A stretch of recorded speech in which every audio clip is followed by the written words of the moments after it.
going to tell you a story about the elf and the shoemakers. Once upon a time, there was a family of elves who lived in a shoe store. There was a mommy elf, there was a daddy elf, there was a brother elf, and a sister elf.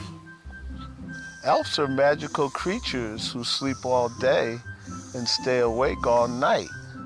And these elves were no different. Every morning as the sun rose, they would crawl into their tiny little elf beds hidden behind a door. By the time the man who owned the store came in, they'd all be sound asleep. The man never knew he had a family of elves in his store. He was too busy making and selling shoes to notice their tiny little elf beds behind the door. One day the man was so busy that he didn't have time to finish making the shoes he was working on. When he left for the night, there were scraps of leather on the table. As the moon rose, the elves woke up. "What's this?" the daughter elf asked as she jumped onto the table to take a closer look. "Why, that's leather," Mommy Elf answered. "The man who owns this shop must have taken it out to make a pair of shoes, but he didn't have time to finish." "I have an idea," said Daddy Elf. "We should make the shoes to help him." "That's a great idea," the elves all cheered. The elves worked hard all night long, and as the sun was rising, they finished. They tucked themselves into their tiny little beds and fell fast asleep.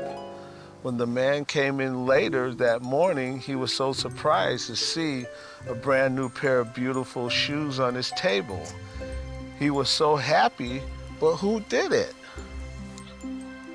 That night, the man left out an even bigger pile of leather, and sure enough, when he got back to the store the next morning, there was even more shoes waiting for him. Who was helping him? It was a mystery. "I know," said the man. "I will sneak back into the store in the middle of the night to see who was helping me." And that night, he did just that. He walked through the door and saw the family of elves working hard to turn the leather into shoes. The elves saw the man and got scared. "Ah!" they screamed. "Don't be scared," said the man as he knelt down. "I'm not mad at you."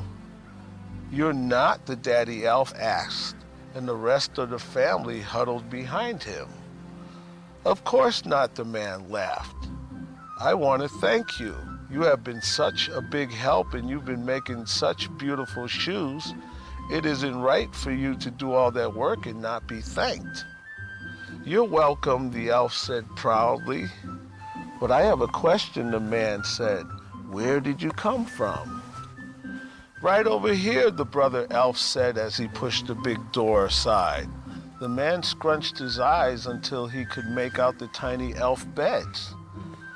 The daddy elf got worried, so he started saying, "Sir, please don't be mad at us for living in your store. It's been such a cozy home, and we hope you'll allow us to stay." But the man didn't answer. Instead, he jumped up and started running all over his store, gathering up bits of fabric and string. And the elves were so confused. What was this man doing?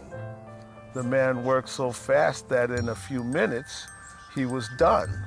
He knelt back down and presented the elf with beautiful blankets that he had just sewn for them. "These are my thank you gifts to you," the man explained. "You're such great helpers that you are welcome to live in my store as long as you want." That morning, the elves curled up in their tiny little beds under their brand new blankets, and they slept better than they ever had. From that day on, the elves and the man lived and worked together in harmony.